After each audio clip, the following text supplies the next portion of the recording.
So now, Brent, we're going to talk about pruning, what it is, what's the benefit actually, and how do you process to make it happen? Absolutely. So again, we're back in our test forest on the way to Carcross, and it's amazing that we've just come across this work that's being done. So good forest management practice being practiced in the Yukon. Amazing to see. Pruning is basically just the practice of knocking off the lower branches. And there's myriad studies that say that if a tree doesn't have to put all its energy in making these low branches, it will actually add more volume by growing taller and thicker, so that the energy, the carbon that's stored in these branches actually go into the main stem. And that's bigger because if we go back to the last videos, we've talked about one 18-inch pizza is bigger in area than two 12-inch pizzas. So we want bigger stems.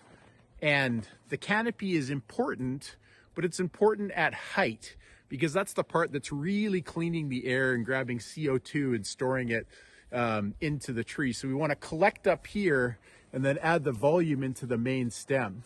So if we walk a little bit further into the forest, we're actually going to see a nice little pruned tree. Oh, absolutely. We have it right here. Again, good job to these guys who've done it.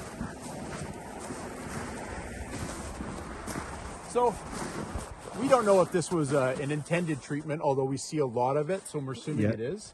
This has actually been managed very well for carbon because the first, let's say, nearly 8 feet of the tree, we've actually removed off these competitor branches, and now the main stem is still intact, but we have all these great branches up top that are able to pull in that CO2 and then store it down here. And that's really important. So the rule is usually what, like 6 to 8, probably 10 feet high from the ground? So it depends, and it's very prescriptive.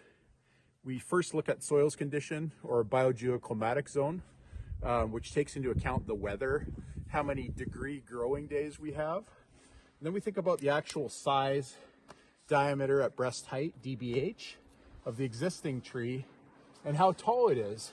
So we actually do approach it in a very scientific manner, because what we don't want to do is to make the tree less successful, having made a capital investment in the forest. We want to make it more successful. Yeah. So it's a balance of species, soil, how much sunlight it's going to get, how warm it's going to be when it's in the growing season, how many of those days it actually gets, and then obviously a function of diameter and height.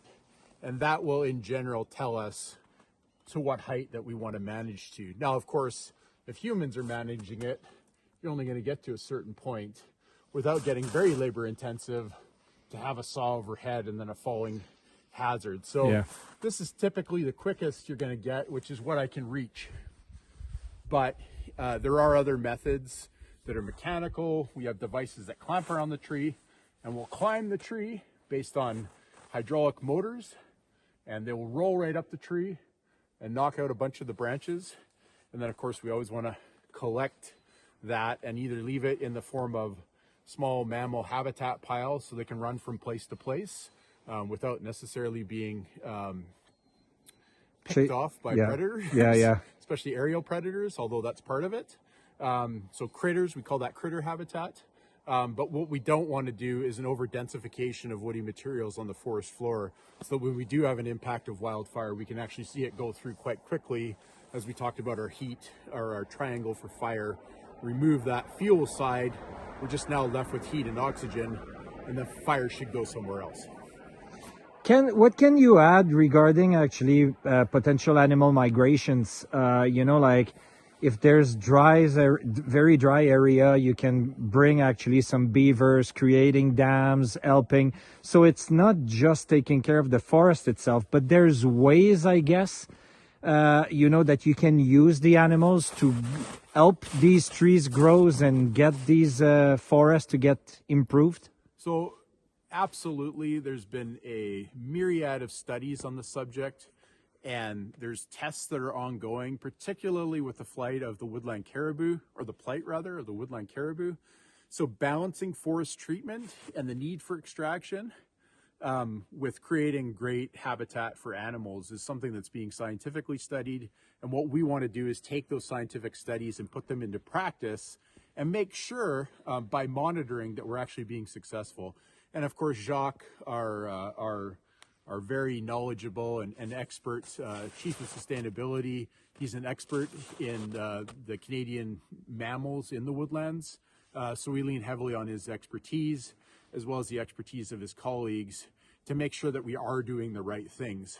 What we don't want to do is assume we're doing the right things. So it's always a process of ensure the work is being done properly, but then actually track the movement of animals, which of course we can do with our remote sensing technology, with our LiDAR and our orthophotogrammetry, as well as setting up game cams so that people can enjoy watching, which we were just doing yesterday, watching a young moose on the trail cam in the Yukon. So we love that stuff, and we think that that is the nexus of technology and forest improvement, putting that together and really sharing that as a model that can create success in the forest.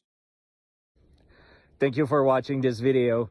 If you care about the forest as much as we do, please subscribe to our different channels and stay put for the next one.